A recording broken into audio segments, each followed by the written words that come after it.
pessoal?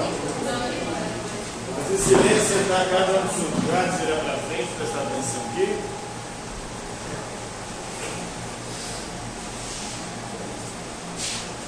Hoje vamos falar sobre religiões, mais precisamente aí sobre crenças de novas sociedades e crenças aí dos antigos povos babilônicos, da Babilônia. Já ouviram falar da Babilônia? Sim. No mundo antigo. Inclusive é uma cidade que é presente na Bíblia.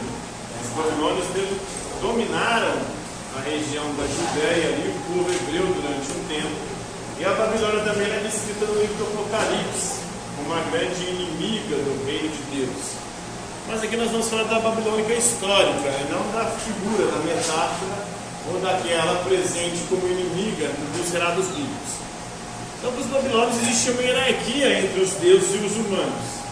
Entre os próprios deuses existe uma hierarquia, aqueles superiores e inferiores, e os seres humanos estão abaixo dos deuses, e mesmo entre os seres humanos também tem uma hierarquia, os seres humanos superiores e os seres humanos inferiores. Então são crenças aí para essas novas sociedades.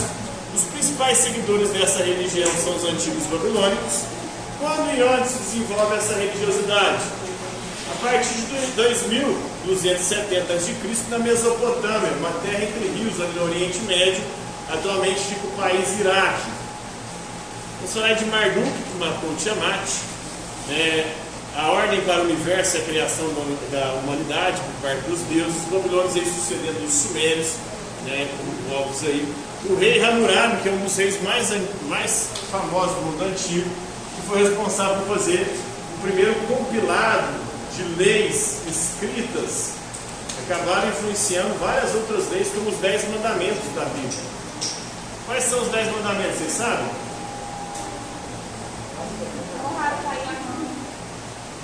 Primeiro mandamento, amar a Deus sobre todas as coisas.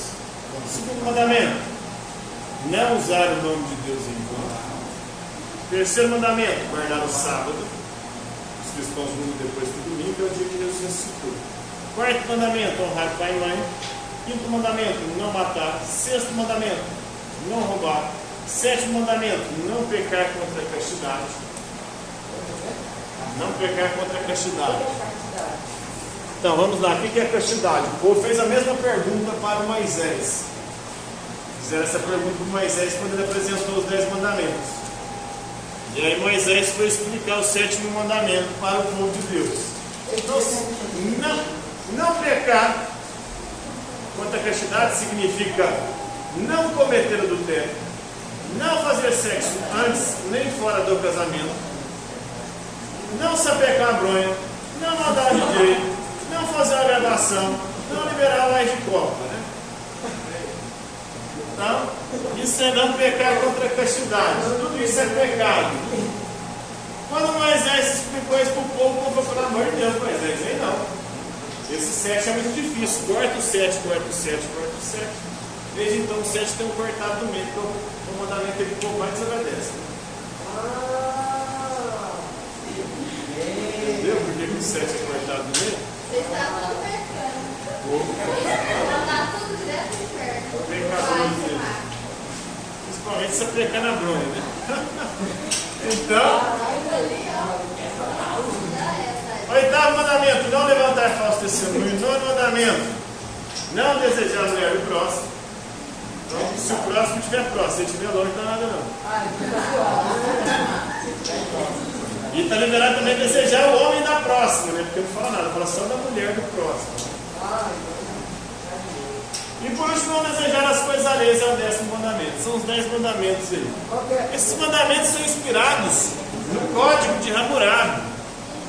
Tem várias leis e regras lá.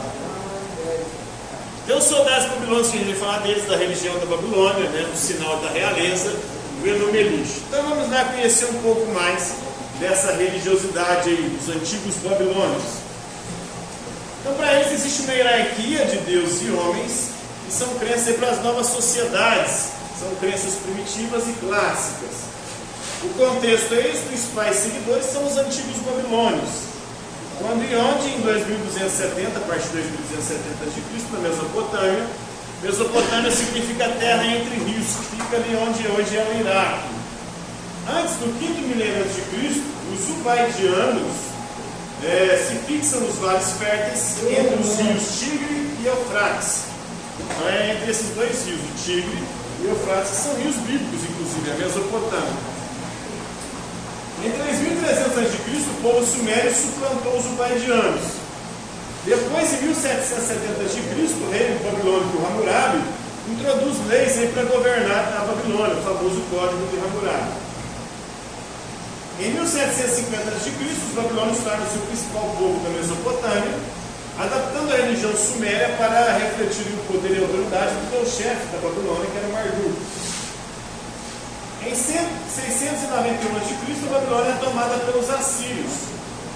Os mitos de Marduk são readaptados para o deus assírio Assur. Então o deus Marduk, ele matou a deusa Tiamat e faz com que todos os outros deuses o aceitem como rei. Marduk trouxe ordem para o universo e criou a humanidade, os seres humanos, para servir aos deuses. Então os babilônios sucederam os sumérios e estabeleceram a cidade da Babilônia, que foi a cidade mais famosa do mundo antigo.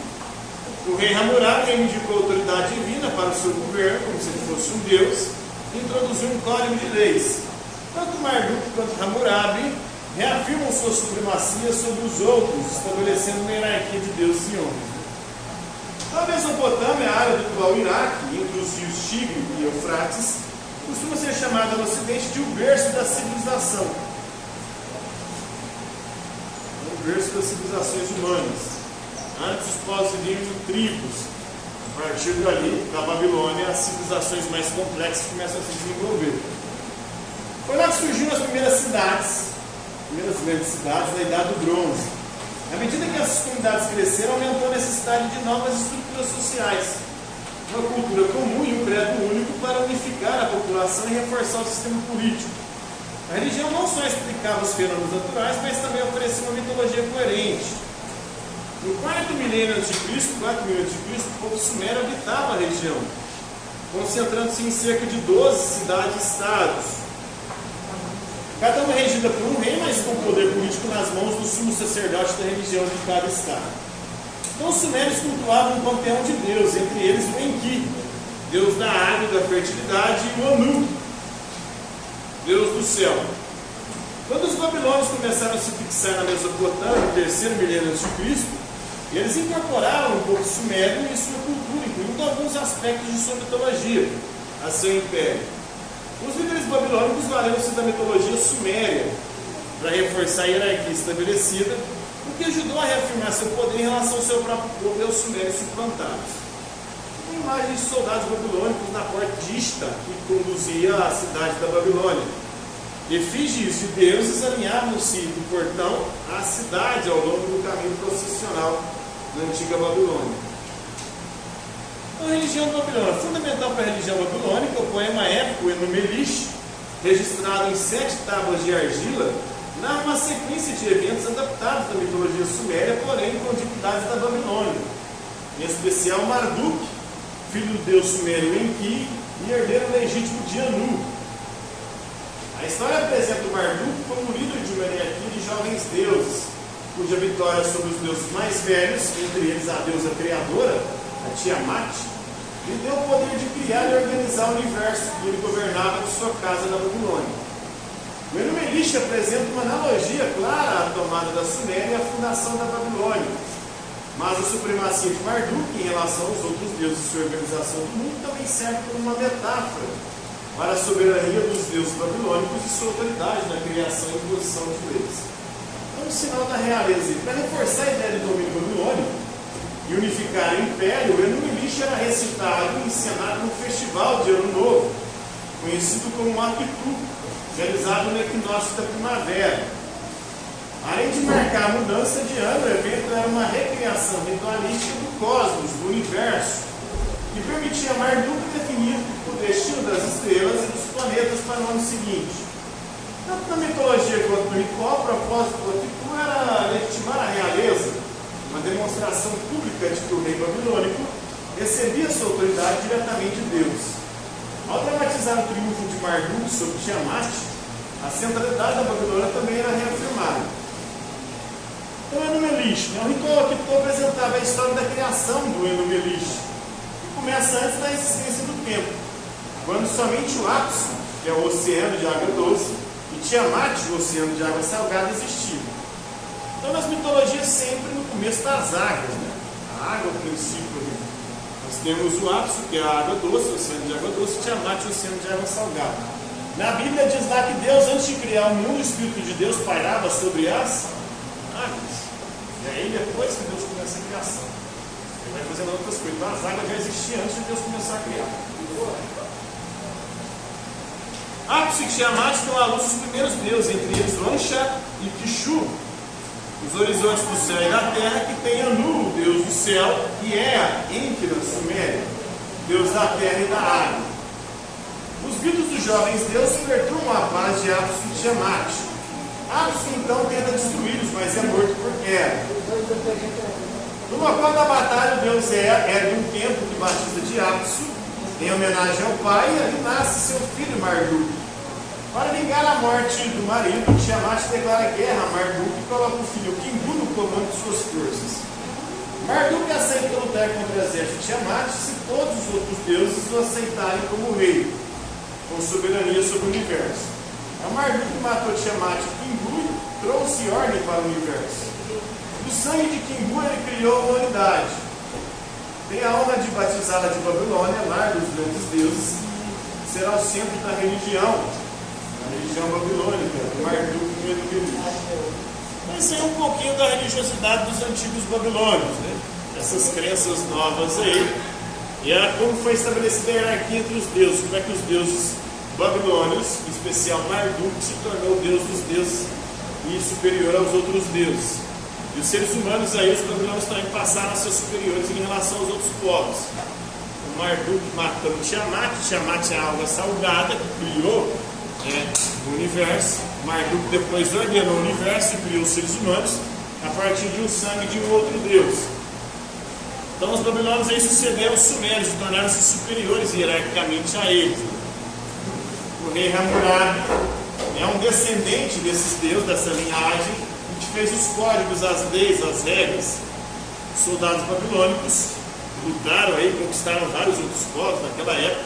Falamos aí da religião babilônica, do sinal da realeza dessa religião, e do Enu-Elish, que é a Bíblia deles, o poema épico que narra a mitologia deles. Beleza? Compreenderam aí? Alguma dúvida? Tranquilo? Por hoje é isso aí então.